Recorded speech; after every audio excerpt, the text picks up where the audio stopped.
Perkenalkan, nama saya Deborah Syagian. Perkenalkan, nama saya Gigi Utauruk. Perkenalkan, nama saya Sofia Pasaribu. Perkenalkan, nama saya Cynthia Siaan. Kami dari kelas 7A Ingin memaparkan tentang tujuan video ini, yaitu tentang teorinya masuknya kehidupan Buddha dan Hindu ke Indonesia. mata pelajaran IPS yang akan kami kirimkan untuk Miss Dewinta Huta Barat.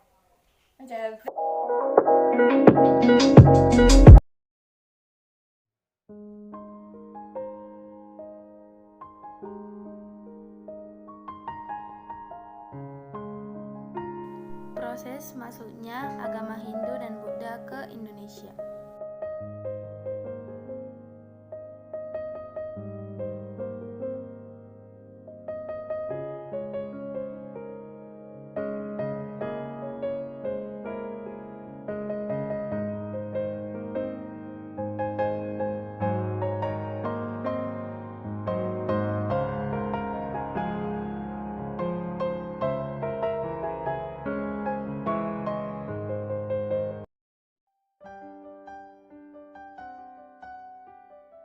Golongan Waisya atau pedagang yang berperan aktif menyebarkan agama Hindu dan Buddha di Indonesia.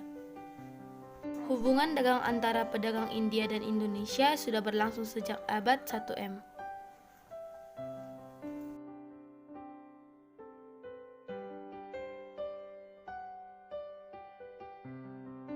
Bila musim angin tidak memungkinkan, maka mereka akan menetap lebih lama dan menunggu musim angin yang lebih baik.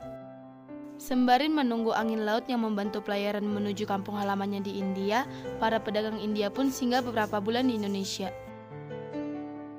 Interaksi yang cukup lama antara pedagang India dan penduduk pribumi langsung turut mempengaruhi sistem kepercayaan masyarakat kita yang masih memegang kepercayaan animisme dan dinamisme.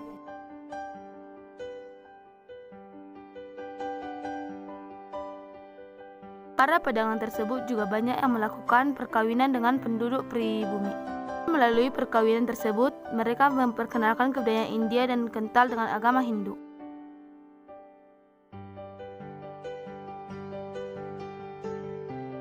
Golongan Waisya tidak dapat menguasai bahasa Sanskerta dan huruf Pallawa, di mana bahasa dan huruf tersebut digunakan pada kitab Weda atau kitab suci Hindu.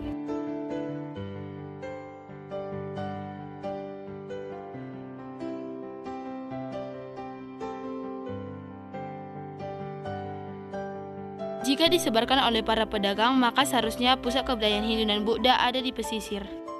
Namun fakta menunjukkan kerajaan Hindu letaknya berada di pedalaman Pulau Jawa.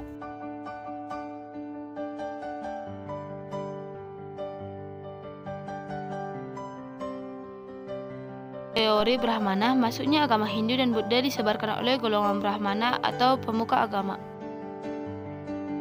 Datang dari India ke Indonesia atas undangan pemimpin suku dalam rangka melegitimi atau meresmikan diri sendiri.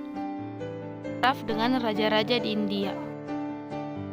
Sebelum masuknya agama Hindu dan Buddha ke Indonesia, sistem kemasyarakatan bangsa kita masih memegang sistem adat, di mana kepala suku ialah pemimpin masyarakat. Seri dari kerajaan Hindu pertama di Nusantara atau kerajaan Kutai, maka agama Hindu disebarkan sekitar abad ke-4 Masehi. Ini yaitu pengamatan terhadap peninggalan kerajaan-kerajaan di Indonesia, khususnya prasasti yang tertulis, di mana huruf Pallawa terukir dalam prasasti dan berbahasa Sanskerta. Brahmana adalah satu-satunya golongan yang mampu menguasai bahasa Sanskerta dan huruf Pallawa.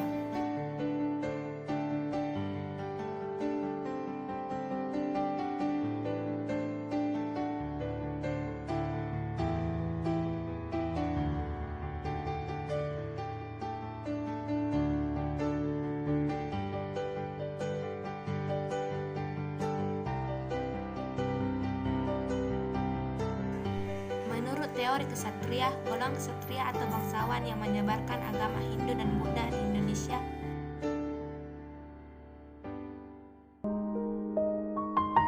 Jadi di antara kerajaan-kerajaan di India menimbulkan pihak yang menang ataupun kalah. Prajurit yang kalah biasanya terusir dari wilayah kerajaan dan mereka menjauh dari wilayah sang. Golongan kesatria tersebut diduga mendirikan koloni baru di Asia Tenggara hingga ke Indonesia. dapat menemukan bukti-bukti yang menunjukkan adanya ekspansi dari prajurit-prajurit India ke Pulau Indonesia.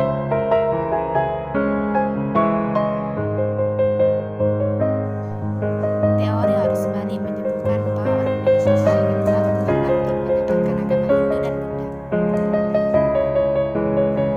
Orang-orang Indonesia mempunyai kepentingan untuk datang ke India dalam rangka mempelajari dan mendalam agama Hindu dan Buddha. Hal ini tertuang dalam prasasti Nalanda atau di India yang menyebutkan Raja Balaputra Dewa dari Sriwijaya telah meminta kepada raja di India untuk membangun vihara sebagai tempat menambah ilmu Raja